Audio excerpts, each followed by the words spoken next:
Now, in the last hour, I told you that there is a traditional way to measure the accuracy of logistic regression, right?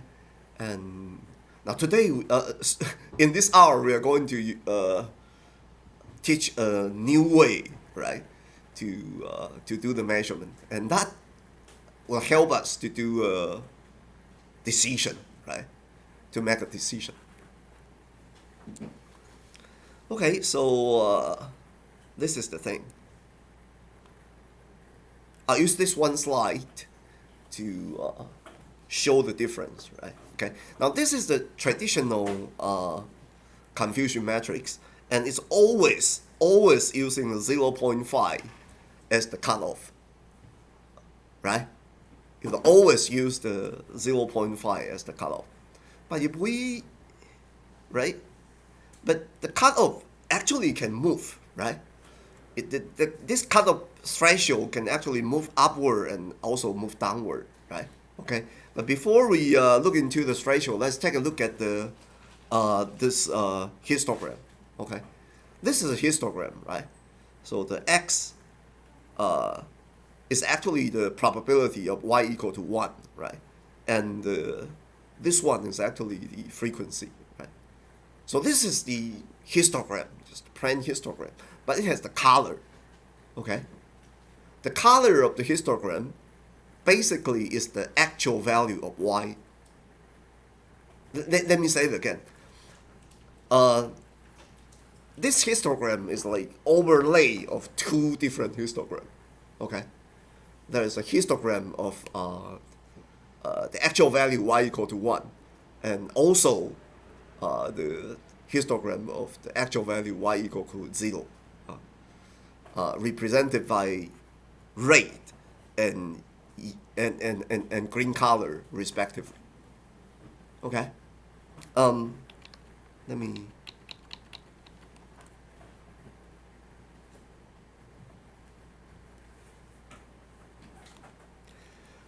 This is how the histogram is built. Okay. Let me show it. We have a data, right? We have like kind of like training data, right? So we use this training data to go through a method, right? This is the TR data frame, and this is actually the GLM function, right? So you put the data into a method, and the method will build a model for us, right? Okay. Okay, so this is the thing. And then we have some training data, right? And within the training data frame, they are predictor and they are target variables, right? The target variables, in this case, because it's binary, right? Target variable is binary. So we have red and green representing y equal to 1 and 0, okay? In the Medicare example, the red point is the bad care, right? Poor care equal to 1, right? And the green point is actually good care, okay? Right? So in this training data, we have two type of data, right? We have the data that poor care data. We also have some data point which is good care data point, right? So we represent it by yellow and green colors respectively. Okay. Now we if we put this training data into the model, we will have the predicted probability, right? Correct? Right? If we insert the training data into the model, actually this model would not see the y variable, right? This model would only use the predictor to generate the predicted probability, right? So for each data point in this testing data, there is a predicted probability, isn't it? And every predicted probability is actually like attached to each of this testing data, right? And each testing data actually has a color, right? So if we plot the histogram of this predicted probability, we can plot like two histogram, right? One histogram for the red color and one histogram for the green color, right? We overlay them together and we will get this like classified distribution of probability. Sorry, classified distribution of predicted probability. Okay, so I like do it because it's very very lengthy, so I'll call it DPP. Okay.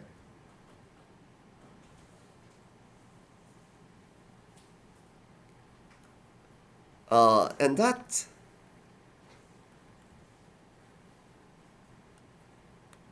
so this thing is the DPP, okay, which is the overlaying, which is the histogram of predicted probability of y equal to 0, green color, and y equal to 1 for red color, and we print them together, right? They are like overlay on each other. So you got the point?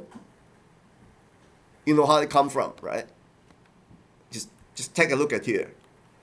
Now, when we put the training data into this model, we will get the predicted probability for every point, right?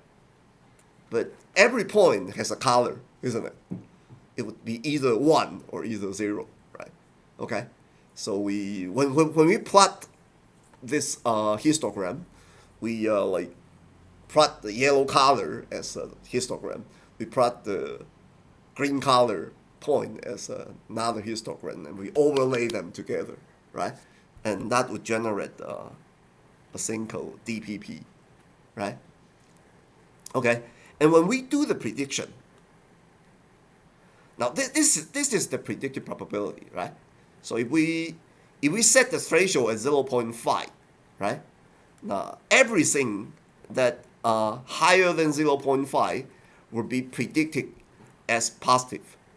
Okay, so all of this point, right, would be predicted as positive. But ideally it should be all rate, right? Because we want to predict rate, isn't it? Okay, so if this model is like has a very high accuracy, then you will see that on the right of the 0.5, everything is right, right? On the left of the threshold, everything is green, right? Ideally, that is the case, but in the realistic, it never happened, right? Okay, in the realistic, on the right hand side of the threshold, they will still have some green point, right? And at the right hand side of the threshold, there was still some red points, right? That is the inaccurate. That is the inaccurate prediction. Okay, so we can like kind of like visualize the the confusion metric, right, by histogram. Okay. See what I mean? Any question up to this point? It's good, right? It's good. Oh. So we use this DPP to visualize the relationship between predicted probability and confusion metrics, right? And there is a cutoff point, right? The cutoff point, I had already mentioned, right? Traditionally, you will set the threshold at 0.5. Okay. But actually, in the recently we found that actually the threshold can actually shift. Okay, it can actually shift upward, and it can actually shift downward. Right. If I shift the threshold to 0.8, okay, as in this case, if I shift the threshold upward from 0.5 to 0.8, okay. Now you can see that only 3 points will be predicted as positive, isn't it? Because everything on the right hand side would be predicted as positive, right? So if I use the threshold of 0.8, only these 3 points will be predicted as positive, isn't it? Right? And on this 3 point, 1 point is green. We guess it wrong, right? And 2 points are red, and we guess it right, isn't it? Right? So actually, if I move the threshold upward, the number in this side, in the right hand side of the matrix decrease. Okay, and this number would increase because the sum would always be the same, right? The sum would not change. Right? So if you move the threshold, if I move the threshold upward, the number here is actually decreased, and vice versa, right? If I move it this way, then this number decrease and this number would increase. Okay? So in practically, we are not going to now knowing positive and negative is one thing, right? And taking action or no action is the other things. Positive and negative is prediction, right? And to act or not to act is a decision. Let me make it more concrete, right? If you have a kind of like, if you have a drug, right, and you can actually a very expensive drug, that's and if you can give the drug to the poor care people, okay, you can reduce the risk of complication, okay. I mean, those guys are poor care, right? If you don't treat them, then they have a high probability to like cost you a lot, right? So you have a pill they want to give to the patients, right? So you need to have a threshold, right? Say like if the poor care probability is higher than 70%, I'll give the pill. Okay. Or you can make a decision that if the poor care probability is higher than 25, I'll give the pill. Right? So when you are making this type of decision, it's not necessary that you will set the threshold at 0.5, right? Actually, it's a decision that you can make. It's a business decision that you can make. And that threshold could change from situation to situation. Okay? Right? Okay. So when you take this like if you want to turn the prediction into decision, now the first thing you want to know is that the threshold can change. Okay? You can it's your decision. You can determine, okay, the threshold in your business situation, in your business context, isn't it? Right? Okay. So in business, actually we can change this threshold, right? And when we change this threshold, what would happen? Okay, that is the next thing that I would try to explain to you. Okay. Now, in order to do that, I actually write us. Let me see.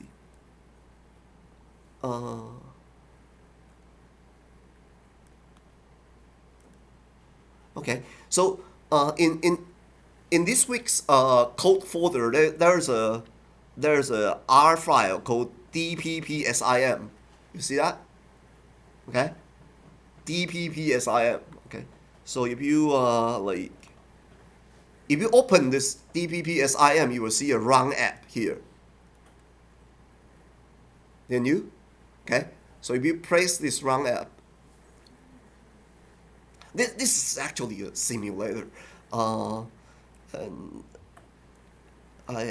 let's open it in browser. It will be easier. Okay. So you run the app and you will see output like this, right? And you press this button, the app will be open in your browser. So you follow me, everyone? Okay. So you have,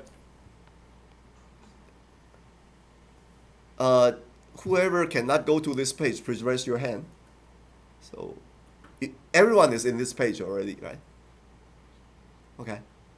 So actually, this is the DPP, right? As we have explained.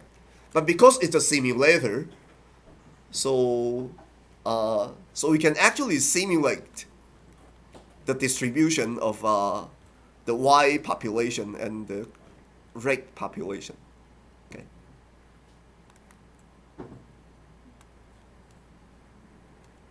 If your model, I told you that this is not real, right? This is kind of like a simulator, right? So because it's a simulator, so I can like I can uh, I can change the DPP as I wish, right?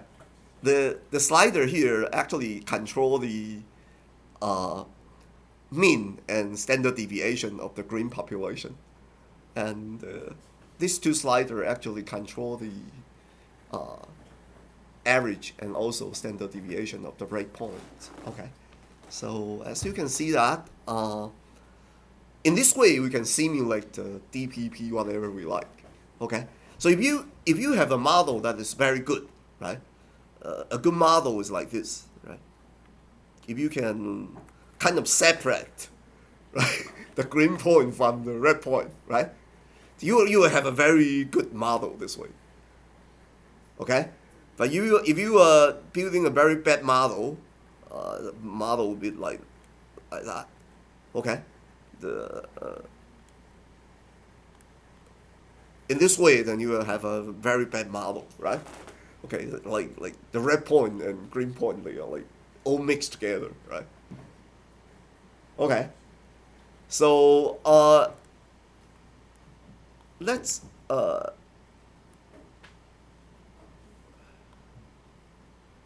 let's do a quick uh, exercise for fun, right? Just for fun, right? Now you can actually adjust the this slider to control the mean and standard deviation of the green point, and you can also do the same thing for the red one, right? Okay. So can you try to adjust the distribution of the green and red point so that so that all of the accuracy metric equal to one?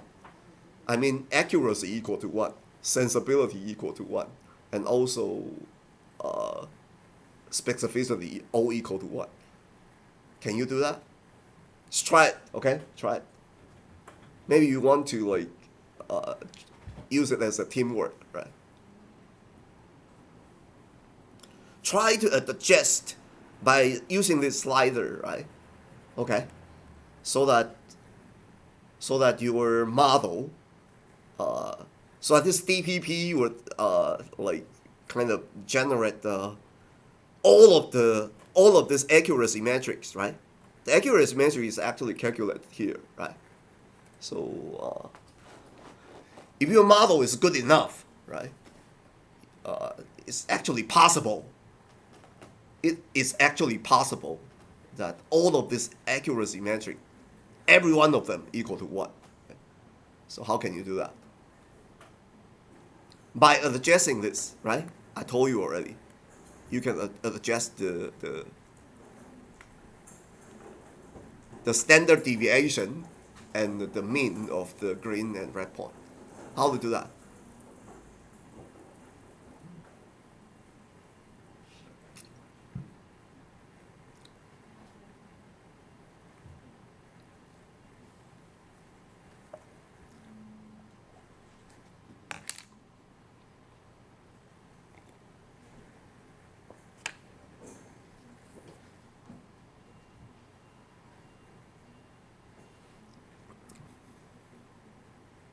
Try to do that as a team, right?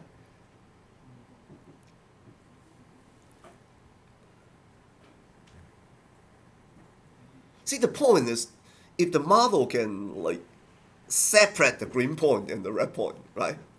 Then you have a very high accuracy matrix, right? So how to make it separate? The first thing is you don't want to have a large standard deviation, right? If the standard deviation is too big, then it would never happen, right? But when you shrink the standard deviation is one thing, and then you need to move the mean, right? You can change the mean. So anyone has already make it that all of the things are equal to 1? Already, huh? Okay. Can you show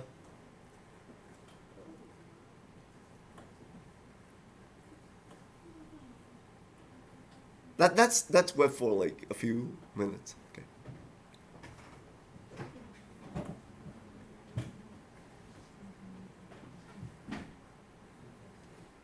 Like try to use a smaller standard deviation, right? I mean this slider is the standard deviation, right? So if you the smaller the standard deviation, the easier you can do that, right? Okay. And then after you change the smaller standard deviation, you can move the mean, right? So you will see that all of this accuracy method, this accuracy measurement, would all equal to 1, right? Need more time? You get it? Uh,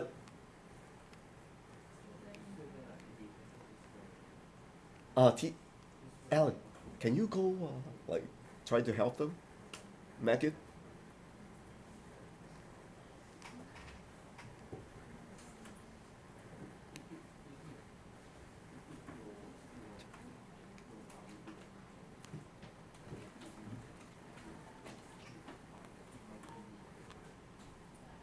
Anyone need help? Like raise your hand so Tier will come to you and help you do that.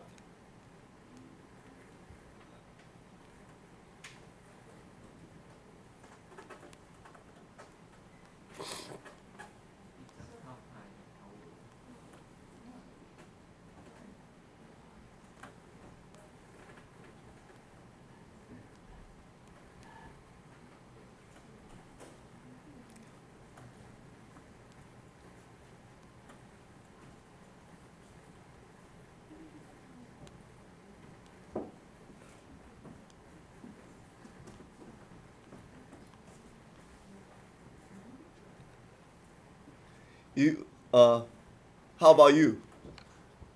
This is which team is that? Team 2? Team 4? How is that? Do you already accomplish the task? You do not have a clue? Maybe can TA go help them? It's like, the 他如果要把这两群拆开，那首先 standard deviation 要小一点，对不对？然后再来的话，如果他在这边，然后他都在这边，这样他就会全部都变1了，是吗？因为在这里的都是红的，这里的都是绿的。That's the way to do it, right? So you can go help them.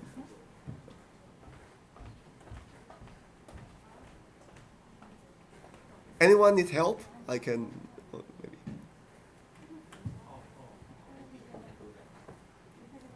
It's okay now? Okay. Anyone still have problem to do the perfect model? Simulated, okay. It's simulated.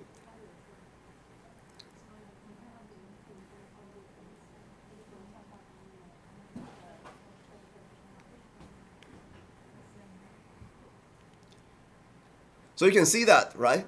In the screen, right? This is the perfect model, right? This is how a perfect model look like, okay? Because it can like perfectly separate the red point away from the green point, right? but ideally it would not happen. Okay, ideally it would. Ideally, it would happen, but actually, I mean, in realistic, you always see something like this. Okay.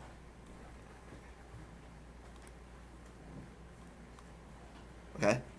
Uh, maybe.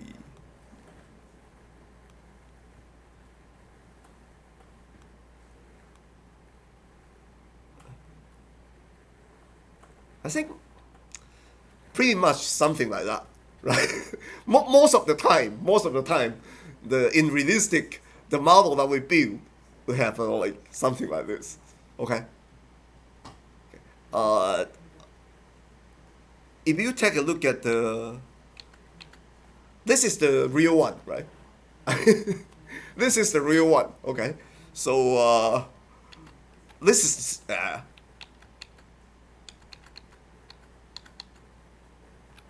and these are the simulation, right? Okay, okay. So let's now let's play with this, right? Like if you have a distribution something like that, right? You like try to blur it, right? Blur it.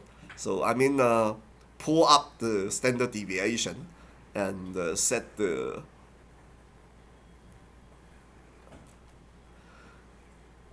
okay. So if we have a DPP look like this in a reality, right? Something have like that. So actually here there's a slider that can help you change the threshold. Okay. Oh, all right. So in this case, uh, it has actually accuracy of 75%. Sensibility is 53%, and specificity is 83%, right? Okay. But if we actually if we change this threshold here, right? If I change the threshold to 0, okay, I can change the threshold as I wish, right? Because this is a simulator, isn't it? Okay. So if I put the threshold to 0, what would happen? You will see that the sensibility would equal to 1. Okay? Why? Because if I put the threshold to this point, right? I told you that everything to the right of this threshold would be treated as 1, right? It means that if I put the threshold to 0, it implies that every point I will guess it as 1. So if you are 1, I have 100% of probability to pick you up, right? Okay, but the problem is that you will sacrifice the specificity, right? In this case, the specificity will be very very bad, isn't it? Okay. Now, in the other way, if I put the threshold to 1, okay, what will happen? Specificity will be 1, because if I put the threshold to 1, which means that every point is to the left of the threshold, so that every point I will guess it as 0, right?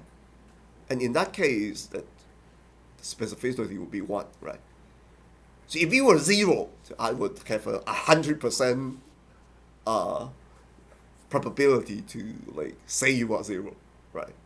Okay. So actually, you can see that they are trade-off, right? They are trade-off between specificity and sensibility. Okay, and that trade-off can be adjusted by tuning this cut-off probability. Okay, so in this space, this is sensibility, and these are specificity. Ideally, I should have both things, right? I would like to have a point at here, right? Ideally, I would like to do that, but in realistic, they are kind of like a trade-off. Okay, so you actually can adjust when you adjust this threshold. The point is actually will have a trace, right? If you have a trace, if you trace this point, every threshold will generate the confusion metric, right? And every confusion metric can be calculated as a sensibility and specificity. Let me say it again. Every threshold will generate a different confusion metric, right? And every confusion metric can calculate sensibility and specificity, right? So if I change this threshold from 0 to 1, okay, and so you can see that along the way there will be a curve, right? If I change the threshold from 0 to 1, now in the plane of specificity and sensibility, there will be a curve, and that curve is called the ROC curve. Okay? Right? So that ROC curve is actually telling us the trade-off between sensibility and specificity. Okay? Both things we all want, but actually they are trade-off between them, right? Okay. So if you have a model, if you want to increase the sensibility, okay, you should use a high threshold or use a low threshold. Sorry? Low threshold, right? Okay. You can try it by yourself, right? When we tune down the threshold, you will see that sensibility increase, right? And vice versa. Okay. So if you want to have a higher specificity, you can use a higher threshold, right? Okay. So that's how it works. Okay. Okay. And actually, this is called ROC, and mathematically,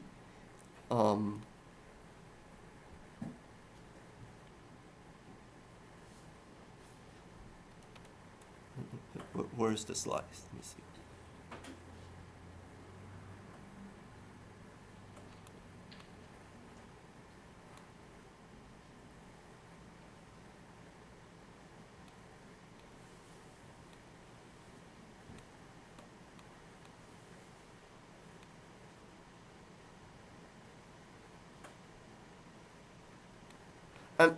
And actually the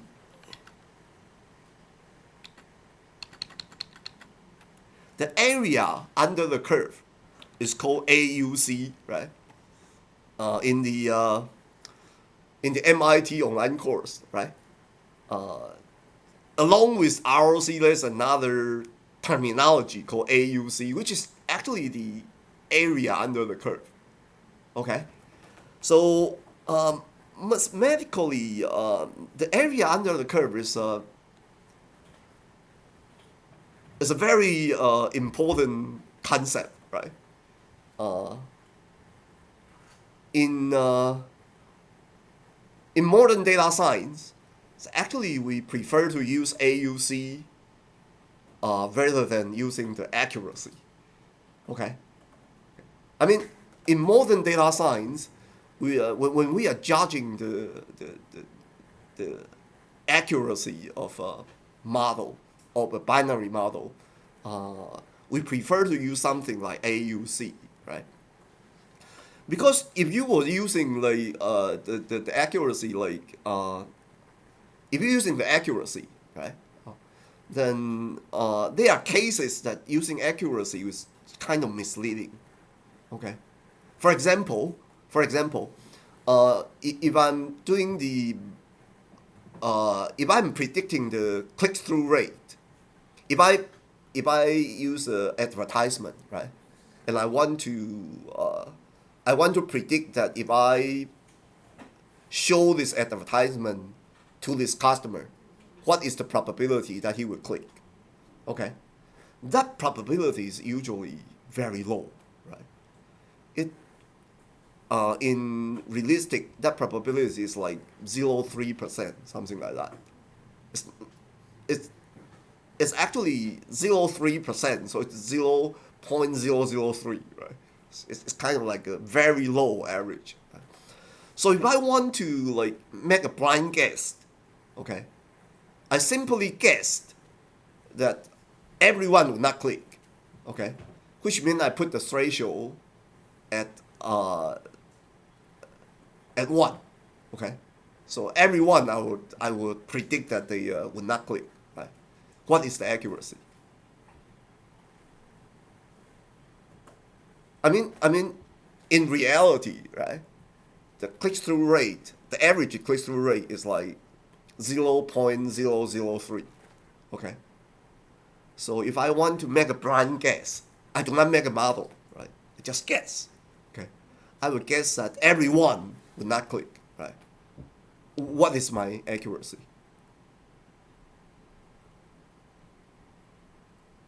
The accuracy will be 99.7, right? Okay, because it's very unbalanced, right? So when the data is very unbalanced, the accuracy is no longer a good measurement, right? So in modern data science, we prefer to use this AUC as the accuracy measurement, right? It implies that if I randomly select 1 point from 0 and 1, I mean from the red and yellow, I randomly select 1 point. Okay, the probability that the ratio that the model can correctly discerning the two, right? Okay, so it's kind of like the discerning power of this model. Okay, that AUC has an implication. Okay, that and it implies the discerning power of the model. Okay, and the best thing is that it is independent of the threshold, right? Okay, the AUC is not depends to it no longer depends on the threshold, right? If you are using this set of if you are using this accuracy measurement, right? The figure actually depends on the threshold, right? If the threshold shift away from 0.5, all of this number will change. Okay, but AUC is not because it already scanned from threshold 0 to threshold 1, right? It already scanned the whole path already, right? So it is not affected by the threshold that you choose, right? So when you build a model, usually in modern data science, we prefer to build a model with a higher AUC, okay? And when you have a model of a higher AUC, that model would have a good discerning power in whatever ratio it is, okay? That is the thing that you like, okay? I should say that traditionally you need to make you need to determine the threshold by yourself, okay? But actually, uh, if you're using AUC as the uh, accuracy measurement, that automatically scan the entire range of threshold, right? And it implies the general discerning power of the model. Okay, so if you have a higher AUC, then this model tends to perform well in every threshold, right? That's why in modern data science we like to use AUC as the measure. Okay, um, and doing AUC is like to calculate the AUC is actually easy, right? In the R environment, as we can see here, ROC and AUC, right here. Let me close this.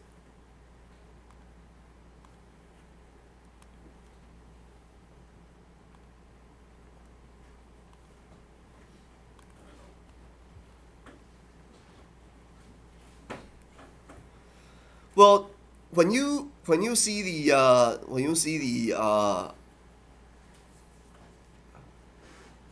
MIT course, uh, it actually told you a very complicated procedure to produce AUC, right? That is no longer needed, right? Because the entire R environment are improving, right? So nowadays, if you want to do the AUC and ROC, it's just only one function call, okay? You put the predicted value here, and you put the actual value here, right? If you and this function call would actually return the AUC, okay? I mean, you call this function, okay, and the first argument is actually the predicted probability, and the second argument is the actual value of y, right? Okay, so and the third argument actually control whether you want to plot the ROC curve, okay. So if you put the plot ROC as true, then calling this function will give you a plot, and then you will also return the AUC value to you. Okay? So it's just one function call, okay? So it's no longer like in the MIT course you need to do a lot of things. It's not necessary. Okay? So there's a very easy way to calculate the AUC and draw the ROC curve. It's just one function call, and this is for the training, and this one is for the testing, right? So this is training and testing ROC curve. Okay, right? Okay. So if you want to see the area under curve, as I told you, right, this function call actually return the AUC automatically. Okay, so you just print them out, so you can see that this is the training and testing AUC. Okay, usually the testing AUC will be lower than training, right? The reason that here we have a higher testing AUC is because that we have a very small sample. Right? The sample is like just 130 points, something like that, right? Okay. Usually the testing AUC would be worse than training, right? If you had sizable sample, okay. But this is for the practice, right? And in this practice, we are using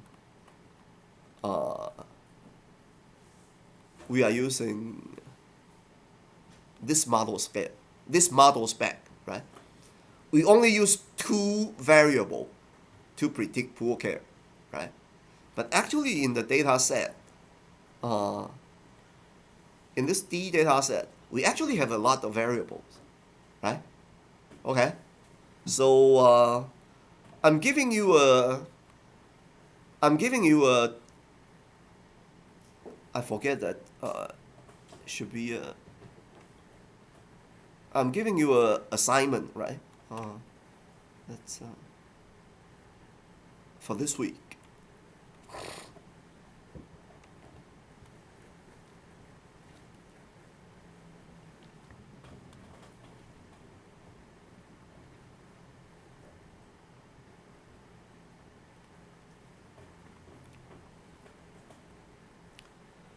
For this week, I'm giving you a personal assignment, and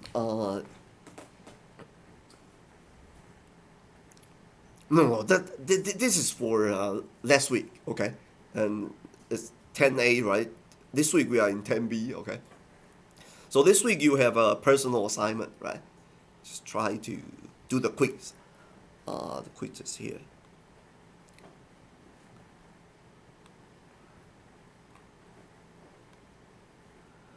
I want you to use the all of the column except member ID, right? Okay. Because the in this example I only use like two predictor, right? But you actually have a lot of predictor, right? So if you pull all of the predictor into the model, okay, I want you to use all of the predictor except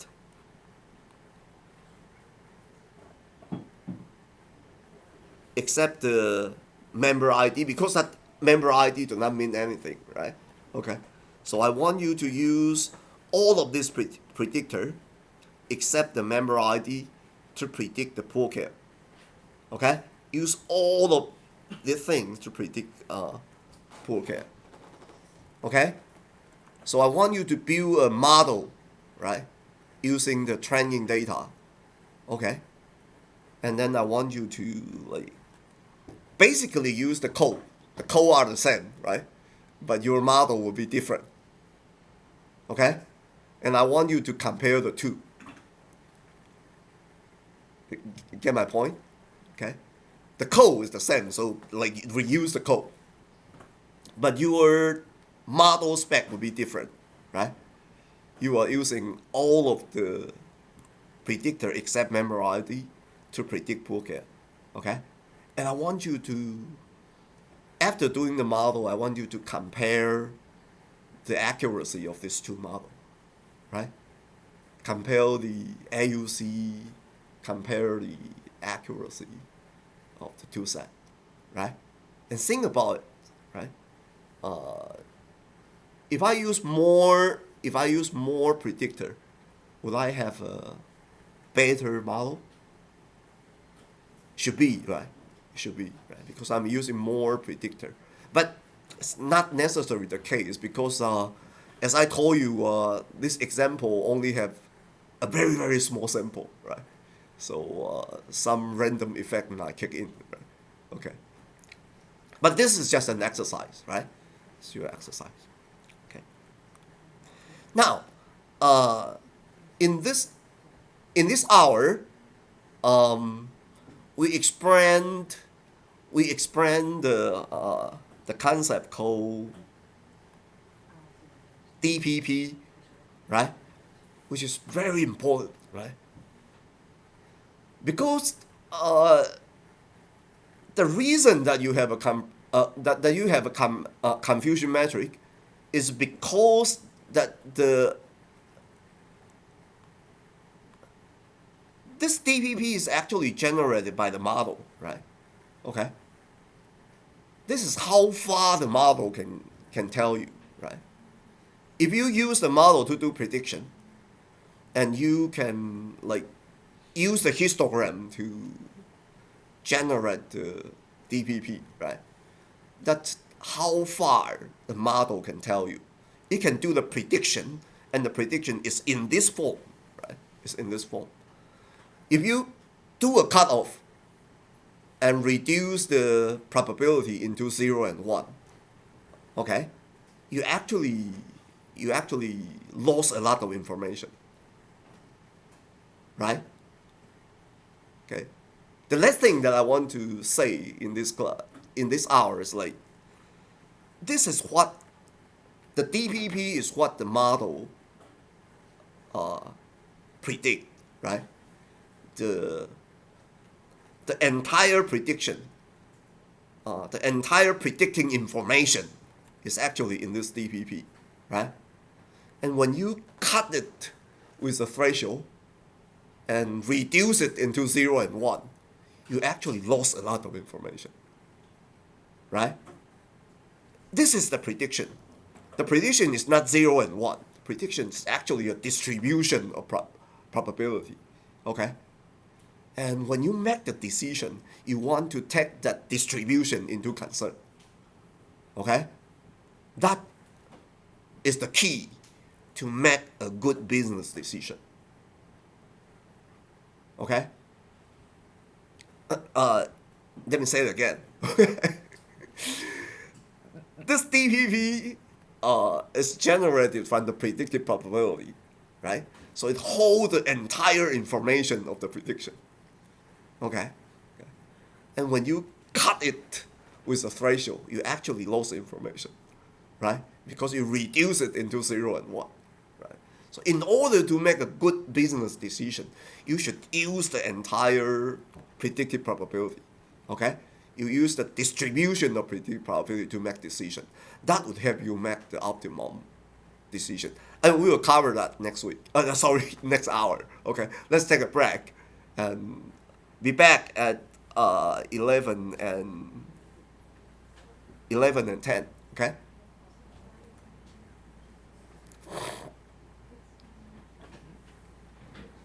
And Alan, you want to show something?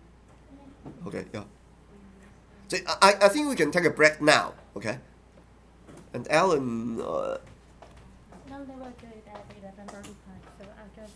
sorry. They will do it. They will scan the QR code at 11:45. So I just open the QR Okay, code. there's a website. That, Yeah. okay, you can bring that, right? Okay, let's do it. Okay, we are taking a break now, and we'll be back at 11:10.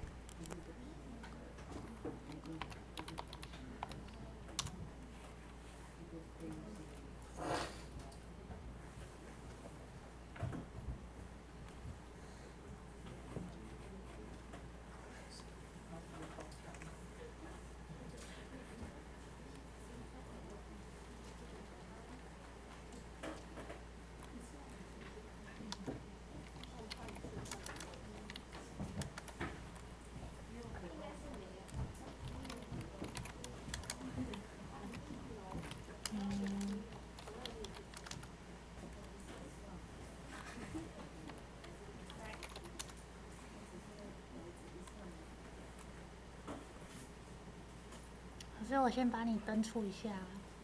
啊？我先让你的账号登出一下。为什么需要这样？哦，因为他把那个寄到我的。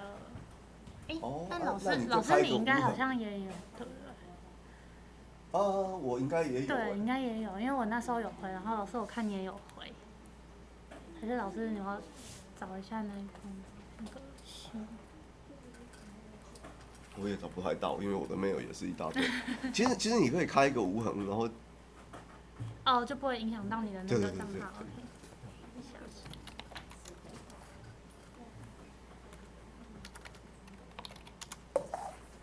不然等一下我那些网页都要重开。啊也是很麻烦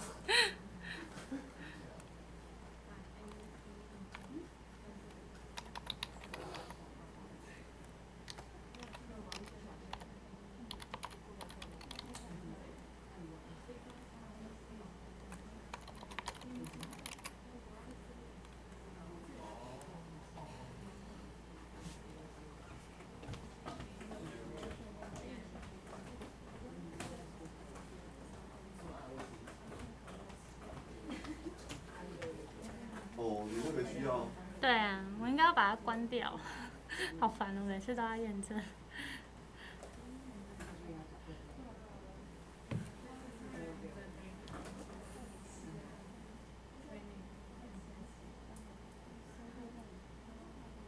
So how is the simulation? You can do the simulation, okay? Good.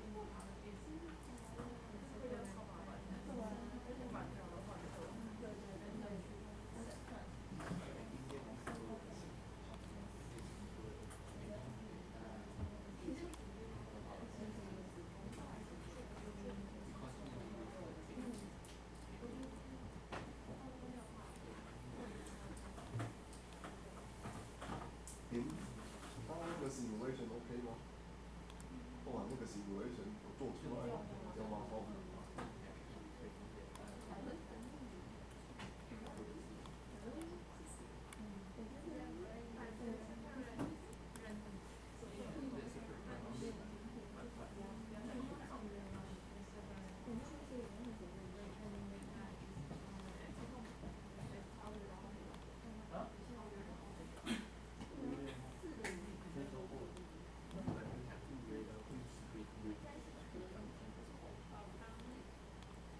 所以现在，以前他都会有一个工读生来发那个问卷，现在不用。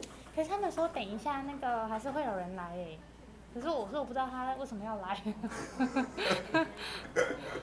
OK。对啊。但是你要做 evaluation，我有。你有什么？我有那个 evaluation。可是不是每个课都不一样吗？我已经开了。我可以，你开了吗？我开了。好，那我帮忙讲好了，下面的。你要讲什么？可是那个应该每一节每个课都不没有，他一样。等一下11:45，他有人要过来。你10:45。11:45。对。老师 OK 了。OK。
That's in